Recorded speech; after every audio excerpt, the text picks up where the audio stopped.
कहा जाता है श्रीमद् भागवत गीता सिर्फ एक धर्म के लिए नहीं है, बल्कि इसे धरती के हर इंसान को पढ़ना और समझना चाहिए ताकि वो अपनी जिंदगी में सुख, शांति और सफलता को प्राप्त कर सके। भगवत गीता में कुल 18 अध्याय हैं और इन 18 अध्यायों में कुल 700 श्लोक हैं, जो सभी के लिए पढ़ पाना थोड़ा मुश्किल है। इसलिए आज के इस बेहद ही खास वीडियो में हम भगवत गीता के 111 विचारों के बारे में बात करने वाले हैं, जिन्हें जानकर आप भगवत गीता का सही मतलब समझ पाएंगे। इसलिए इन विचारों को आप हर सुबह सुने। दोस्तों, अगर आप इस वीडियो का अधिक से अधिक लाभ पाना चाहते हैं तो कृपया कर इसे हेडफोन लगाकर शांति से सुने। तो चलिए जानते हैं श्रीमद् भागवत गीता के 111 पावरफुल विचारों को।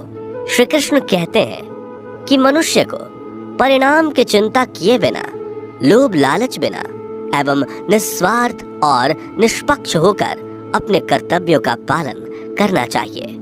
जिस तरह प्रकाश की ज्योति अंधेरे में चमकती है, ठीक उसी प्रकार सत्य भी चमकता है।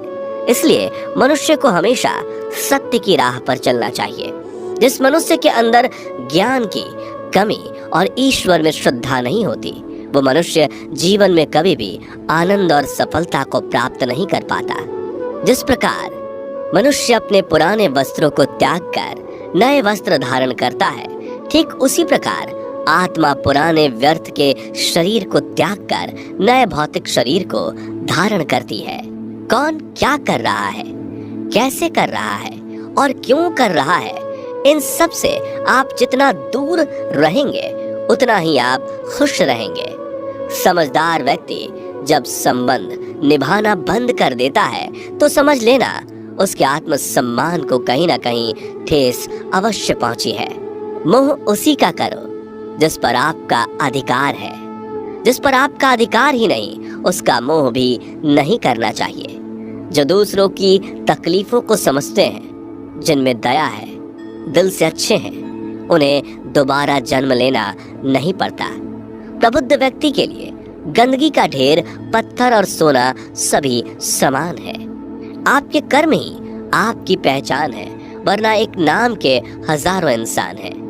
प्रेम सदैव माफी मांगना पसंद करता है और अहंकार सदैव माफी सुनना पसंद करता है। विषयों के बारे में सोचते रहने से मनुष्य को उनसे आसक्ति हो जाती है।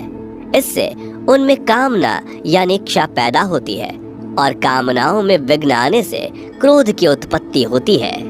सदैव संदेह करने वाले व्यक्ति के लिए प्रसन्नता ना इस लोक में है, ना ही कहीं और।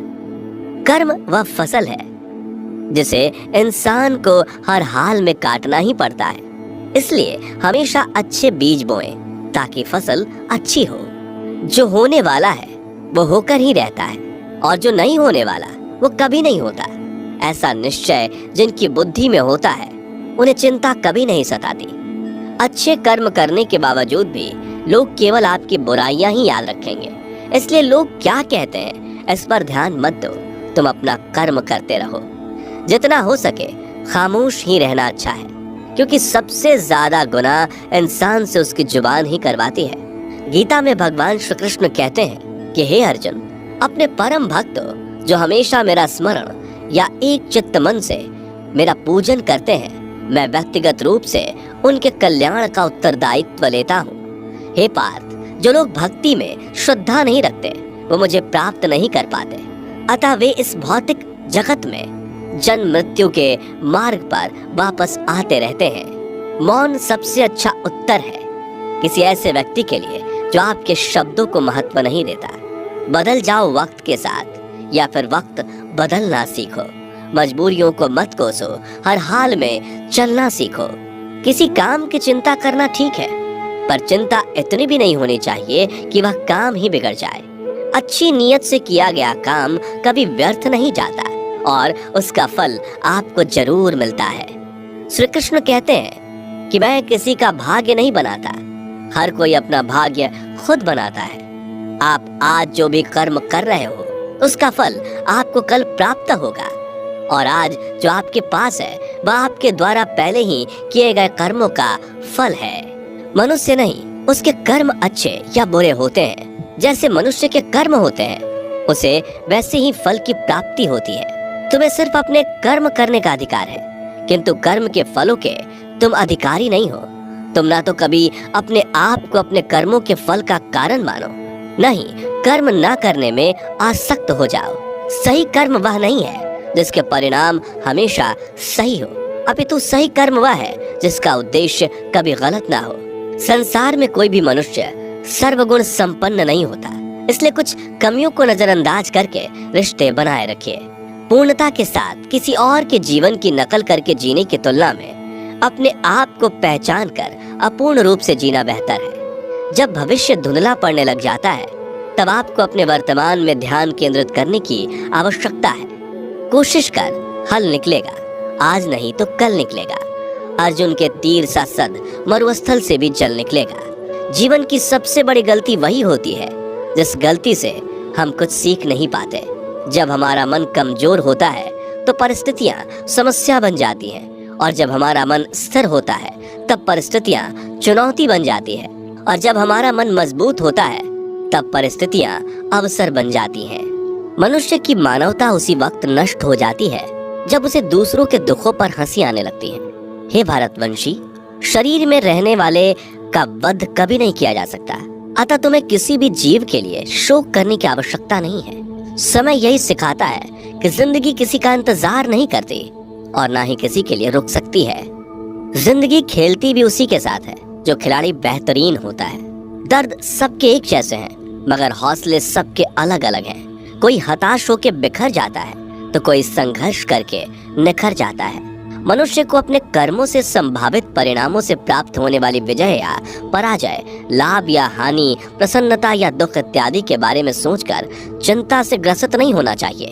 यदि आप अपनी गलतियों से कुछ सीखते हैं तो गलतियां सीढ़ियां हैं, और नहीं सीखते तो गलतियां सागर हैं। निर्णय आपका है, चढ़ना है या डूबना है। समस्याएं इतनी ताकतवर नहीं होती जितना कि हम उन्हें मान लेते हैं। कभी सुना है कि अंधेरे ने सुबह को होने ही नहीं दिया? गलतियां ढूंढना गलत नहीं है, बस शुरुआत खुद से होनी चाहिए। जरूरी नहीं हर बार आपके शब्दों को सही समझा जाए, इसलिए कभी कभी चुप रहना ही ज्यादा बेहतर होता है। जो जितना अधिक शांत होता है वो उतनी ही गहराई से अपनी बुद्धि का प्रयोग कर सकता है। निंदा से घबराकर अपने लक्ष्य को कभी ना छोड़े, क्योंकि लक्ष्य मिलते ही निंदा करने वालों की राय बदल जाती है। आपकी हार और जीत आपकी सोच पर निर्भर करती है, इसलिए मान लो तो हार ही होगी और ठान लो तो जीत ही होगी। सबसे समझदार और स्थिर बुद्धि वाला वही व्यक्ति है जो सफलता मिलने पर अहंकार में नहीं आता और विफल होने पर गम में नहीं डूबता। प्रशंसा हो रही हो तो ज्यादा सावधान रहने की जरूरत है। जीवन में कभी भी किसी से अपनी तुलना मत कीजिए। आप जैसे हैं सर्वश्रेष्ठ हैं। मनुष्य अपने विश्वास से निर्मित होता है। जैसा वो विश्वास करता है वैसा वो बन जाता है। जिसने मन को जीत लिया उसके लिए मन सर्वश्रेष्ठ मित्र है, किंतु जो ऐसा नहीं कर पाया उसके लिए उसका मन उसका सबसे बड़ा शत्रु बन जाता है। नकारात्मक विचारों का आना तय है, परंतु यह आप पर निर्भर करता है कि आप उन्हें कितना महत्व देते हैं। हमेशा याद रखना, बेहतरीन दिनों के लिए बुरे दिनों से लड़ना पड़ता है। जीवन में कुछ भी स्थायी नहीं है, इसलिए स्वयं को अधिक तनावग्रस्त ना करें, क्योंकि परिस्थितियां चाहे कितनी भी खराब क्यों ना हो बदलेंगी जरूर। संसार में परेशानी देने वाले की हस्ती कितनी भी बड़ी क्यों ना हो, पर भगवान की कृपा दृष्टि से बड़ी कभी नहीं हो सकती। प्रेरणा का सबसे बड़ा स्रोत आपके अपने विचार हैं, इसलिए बड़ा सोचें और खुद को जीतने के लिए हमेशा प्रेरित करें। जिसने मन को जीत लिया है उसने पहले ही परमात्मा को प्राप्त कर लिया है, क्योंकि उसने शांति प्राप्त कर ली है। ऐसे मनुष्य के लिए सुख दुख, सर्दी गर्मी और मान अपमान एक जैसे होते हैं। मुश्किलें केवल बेहतरीन लोगों के हिस्से में ही आती हैं, क्योंकि वही लोग उसे बेहतरीन तरीके से अंजाम देने की काबिलियत रखते हैं। कोई कुछ भी कहे, बस अपने आप को शांत रखो, क्योंकि सूरज कितना भी तेज क्यों ना हो, समुद्र सूखता नहीं है। जहाँ आपकी कोई कीमत नहीं, वहाँ पर रुकना अनुचित है, चाहे वो किसी का घर हो या किसी का मन। जब कोई हाथ और साथ दोनों ही छोड़ देता है तब कुदरत कोई ना कोई उंगली पकड़ने वाला भेज देता है। उन्हीं का नाम कान्हा है। जो मन को नियंत्रित नहीं करते, उनके लिए वह शत्रु के समान कार्य करता है। हे अर्जुन, व्यक्ति जो चाहे बन सकता है यदि वह विश्वास के साथ इच्छित वस्तु पर लगातार चिंतन करे। सिर्फ दुनिया के सामने जीतने वाला ही विजेता नहीं होता, बल्कि किन रिश्तों के सामने कब और कहां पर हारना है यह जानने वाला भी विजेता होता है। जो लोग बुद्धि को छोड़कर भावनाओं में बह जाते हैं, उन्हें हर कोई मूर्ख बना सकता है। वक्त से पहले मिली चीज अपना मूल्य खो देती है और वक्त के बाद मिली चीज अपना महत्व। मनुष्य को अपने कर्मों से संभावित परिणामों से प्राप्त होने वाली विजय या पराजय, लाभ या हानि, प्रसन्नता या दुख इत्यादि के बारे में सोचकर चिंता से ग्रसित नहीं होना चाहिए। आत्मा पुराने शरीर को वैसे ही छोड़ देती है जैसे मनुष्य पुराने कपड़ों को उतार कर नए कपड़े धारण कर लेता है। जैसे जल में तैरती नाव को तूफान उसे अपने लक्ष्य से दूर ले जाता है, ठीक वैसे ही इंद्रिय सुख मनुष्य को गलत रास्ते की ओर ले जाता है। आपका विश्वास एक पर्वत को भी खिसका सकता है, लेकिन आपके मन का संदेह दूसरा पर्वत खड़ा कर सकता है। हमारा खुद पर विश्वास होना बहुत ही जरूरी है, क्योंकि हम अपने रास्ते पर खुद चलते हैं। वक्त कभी भी एक जैसा नहीं रहता। उन्हें भी रोना पड़ता है जो बेवजह दूसरों को रुलाते हैं। अपनी इच्छा शक्ति के माध्यम से अपने आप को नई आकृति प्रदान करें। कभी भी स्वयं को अपनी आत्म इच्छा से अपमानित न करें। इच्छा एकमात्र स्वयं का मित्र होता है और इच्छा ही एकमात्र स्वयं का शत्रु भी। अपनी पीड़ा के लिए संसार को दोष मत दीजिए। अपने मन को समझाओ। तुम्हारे मन का परिवर्तन ही तुम्हारे दुखों का अंत है। खुद को कमजोर कभी नहीं समझना चाहिए। अगर आप गिरते हो तो उठने का प्रयास करो, लड़ो, पूरी निष्ठा से अपना कर्तव्य, अपना कर्म निभाओ, बाकी सब मुझ पर छोड़ दो। हो सकता है हर दिन अच्छा ना हो, लेकिन हर दिन में कुछ अच्छा जरूर होता है। धैर्य रखिए। कभी कभी आपको जीवन में सबसे अच्छा पाने के लिए सबसे बुरे दौर से गुजरना पड़ता है। रोना बंद करो।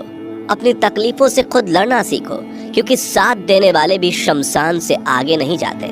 समय जब न्याय करता है तब गवाहों की आवश्यकता नहीं पड़ती है। एक उपहार तभी असली और पवित्र है जब वह हृदय से किसी सही व्यक्ति को सही समय और सही जगह पर दिया जाए, और जब उपहार देने वाले व्यक्ति के दिल में उस उपहार के बदले कुछ पाने की उम्मीद ना हो।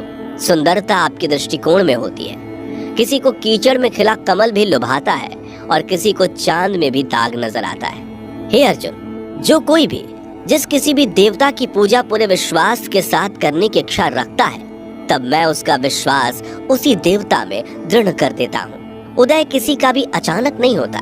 सूर्य भी धीरे धीरे निकलता है और ऊपर चढ़ता है। धैर्य और तपस्या जिसमें है वही संसार को प्रकाशित कर सकता है। हे अर्जुन, स्वर्ग प्राप्त करने और वहां कई वर्षों तक वास करने के पश्चात एक असफल योगी का पुनः एक पवित्र और समृद्ध कुटुंब में जन्म होता है। शब्द उतने ही बाहर निकलने चाहिए जिन्हें वापस भी लेना पड़े तो खुद को तकलीफ ना हो।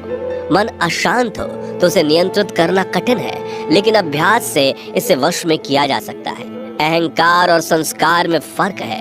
अहंकार दूसरों को झुकाकर खुश होता है, संस्कार स्वयं झुककर खुश होता है। सेवा सबकी करो, मगर आशा किसी से मत रखो, क्योंकि सेवा का सही मूल्य ईश्वर ही दे सकते हैं। जब सत्य की असत्य से लड़ाई होगी तो सत्य अकेला खड़ा होगा और असत्य की फौज लंबी होगी, क्योंकि असत्य के पीछे मूर्खों का झुंड भी होगा। अकेले रहना तुम्हें यह भी सिखाता है कि वास्तव में तुम्हारे पास स्वयं के अलावा और कुछ भी नहीं। जब परिवार के सदस्य अप्रिय लगने लगे और पराये अपने लगने लगे तो समझ लीजिए कि विनाश का समय आरंभ हो गया है। क्रोध आने पर चिल्लाने के लिए ताकत नहीं चाहिए, मगर क्रोध आने पर चुप रहने के लिए खूब ताकत चाहिए होती है। जो आपका है वह आपको मिलकर ही रहेगा, फिर चाहे उसे छीनने के लिए पूरी कायनात एक हो जाए। दो प्रकार के व्यक्ति संसार में स्वर्ग से भी ऊपर स्थित होते हैं। एक वो जो शक्तिशाली होकर भी क्षमा कर देते हैं, और दूसरे वो जो दरिद्र होकर भी कुछ दान करते हैं। प्रेम शरीर या सुंदरता को देखकर नहीं होता, प्रेम हृदय से होता है। जहाँ दो हृदय मिल जाए वहीं प्रेम जन्म लेता है। किसी भी व्यक्ति को अच्छे से जाने बिना दूसरे की बातें सुनकर उसके प्रति कोई धारणा बना लेना मूर्खता है। अगर साफ नियत से मांगा जाए तो ईश्वर नसीब से बढ़कर देता है। जो हुआ वह अच्छा हुआ, जो हो रहा है वह अच्छा हो रहा है, जो होगा वो भी अच्छा ही होगा। मेरा, तेरा, छोटा, बड़ा, अपना, पराया मन से मिटा दो, फिर सब तुम्हारा है और तुम सबके हो। जब भी विनाश होने का प्रारंभ होता है, शुरुआत वाणी के संयम खोने से होती है। जीवन में सब कुछ खत्म होने जैसा कुछ भी नहीं होता। हमेशा एक नई शुरुआत हमारा इंतजार कर रही होती है। जीवन में यदि खुश रहना है तो अधिक ध्यान उस चीज पर दें जो आपके पास है, उस चीज पर नहीं जो दूसरों के पास है। उस दिन हमारी सारी परेशानियां खत्म हो जाएंगी, जिस दिन हमें यकीन हो जाएगा कि हमारा सारा काम ईश्वर की मर्जी से होता है। विपत्ति में धैर्य, वैभव में दया और संकट में सहनशीलता ही श्रेष्ठ व्यक्तियों का लक्षण है। जो व्यक्ति स्पष्ट और सीधी बात करता है, उसकी वाणी कठोर जरूर होती है, लेकिन वह कभी किसी के साथ छल नहीं करता। जो अच्छा लगे उसे ग्रहण करो, जो बुरा लगे उसका त्याग, फिर चाहे वह विचार हो, कर्म हो या मनुष्य। बुराई बड़ी हो या छोटी हमेशा विनाश का कारण बनती है, क्योंकि नाव में छेद छोटा हो या बड़ा, नाव को ही डुबो देता है। अपने परम भक्त जो हमेशा मेरा स्मरण या एक चित्त मन से मेरा पूजन करते हैं, मैं व्यक्तिगत रूप से उनके कल्याण का उत्तरदायित्व लेता हूँ। जो दान बिना सत्कार के कुपात्र को दिया जाता है, वह तमस दान कहलाता है। परिवार और समाज दोनों ही बर्बाद होने लगते हैं जब समझदार मौन और ना समझ बोलने लगते हैं। आप वापस नहीं जा सकते और शुरुआत को नहीं बदल सकते, लेकिन आप चाहें वहीं से शुरू कर सकते हैं और अंत को अवश्य बदल सकते हैं। जब उम्मीदें टूटने लगे, कोई रास्ता दिखाई ना दे, तो एक बार भगवत गीता की शरण